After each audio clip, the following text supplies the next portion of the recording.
Give me the child, and I will give you the man, St. Francis Xavier, the founder of the Jesuit movement, is supposed to have said. Religious movements the world over try to shape impressionable minds with myths and fables and fairy stories, how the world began, where the first humans came from, what rainbows are. Now the world's most celebrated atheist, Richard Dawkins, gives a counterblast of fact. His new book, The Magic of Reality, aims directly at children, teaching them how to replace myth with science. It's illustrated by the graphic artist and film director, Dave McKean. Of course, no one really believes that it would be possible to turn a pumpkin into a coach. But have you ever stopped to consider why such things would be impossible? You probably haven't, because from our earliest years we learned to suspend disbelief. And that apparently is also how we condition impressionable brains to absorb religious hogwash. In the creation myth of the Hebrew tribe of the Middle Eastern desert, the tribal god Yahweh created light on the first of his 6 days of creation. But then, surprisingly, he didn't create the sun until the 4th day. Where the light came from on the first day, before the sun and stars existed, we are not told.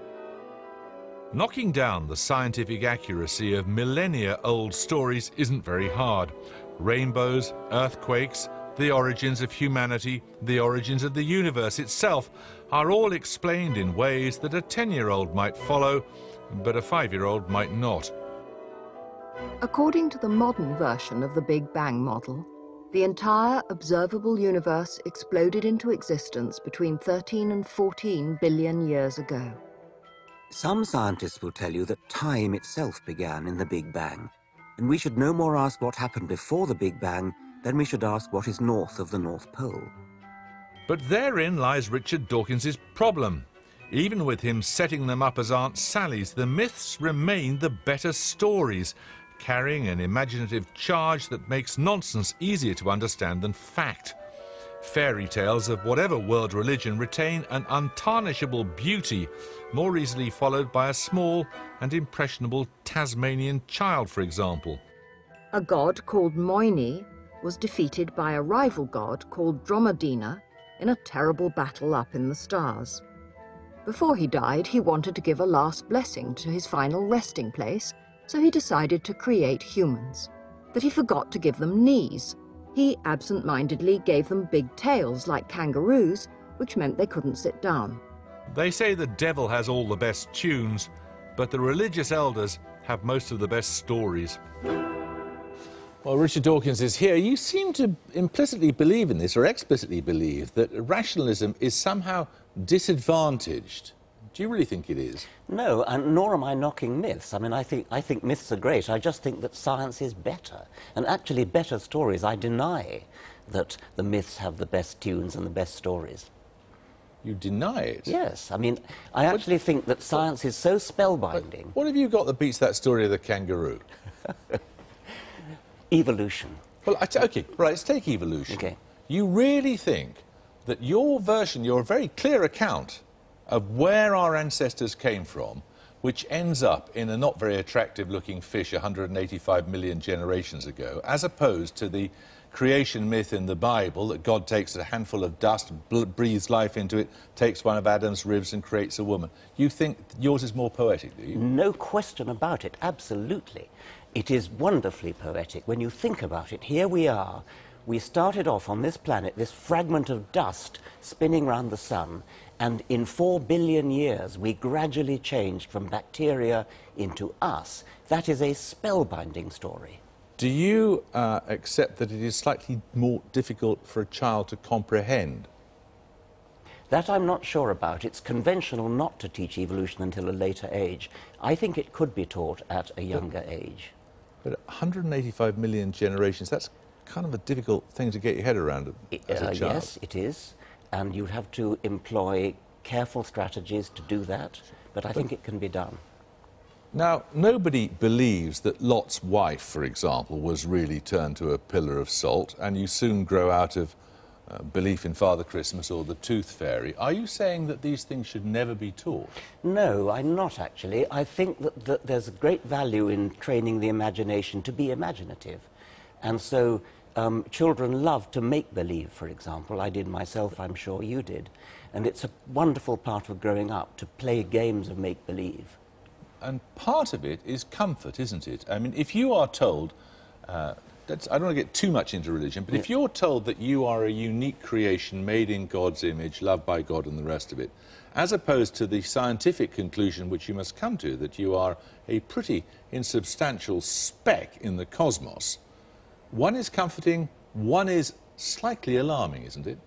One is false and one is true. And it is rather important, whether it's alarming or not, I think, to get what's true. You can make up any number of stories that are comforting, but the truth has some value as well. But you accept the force, the imaginative force of comfort. I wouldn't stress comfort. I mean, I accept the imaginative force of certain myths, and I throw in the Judeo-Christian myth along with the myths of the Tasmanians and so on. But I genuinely think that science is more exciting and more poetic. They perform a social function too, particularly the religious myths, in that they tend to make us as societies hang together. You don't believe that, do you? Well, it's certainly the basis of our culture and our legal system. It is true that historically religions have been the basis of our culture, but they've also been the basis of plenty of things that are not very desirable. As for comfort, I think once again I would come down to what is true and say that what I would really value is the truth rather than what's comforting, and the truth rather than what necessarily holds societies together. And at what age? This book is intended for children, what, so 11, 12, 13? 12 and up to 100, I mean, all adults. Why can't you introduce children to reality at a younger age than that? I would love to do that, and maybe my next book will. This book was kind of field-tested down to about 8 or 7, and they got it with help from teachers. So I would like to think that parents could perhaps read bits of this book to 7-year-olds, and 11 and 12-year-olds, I hope, will love to read it themselves. But this is the equivalent at an entire metaphysical level to telling children that Father Christmas doesn't exist, isn't it? Well, I think that the truth is wonderful. I do think that myths are fun, and I mean, the book is full of myths. Which is your favourite myth, by the way? I like the one about Dromedina and the one that you heard Lala actually reading. I think that's a lovely one. It's very amusing. Some of the Aztec ones are very funny as well. You can't pronounce the names. Do you find any of them affecting, personally affecting? You think, gosh, what a wonderful story. Actually, Genesis is, as a story, as a myth, yes. And I mean, as long as you don't think it's true. The trouble is that 40% of the American people think it's literally true. And they probably think Lot's wife was turned into a pillar of salt as well, for that matter. Do you really care that there are a lot of stupid people around? I do, actually, yes. I really do. I mean, I care that children are being misled by those stupid people. I Why? care that children... Because I think that children deserve to know what's true and what's wonderful about the world into which they've been born.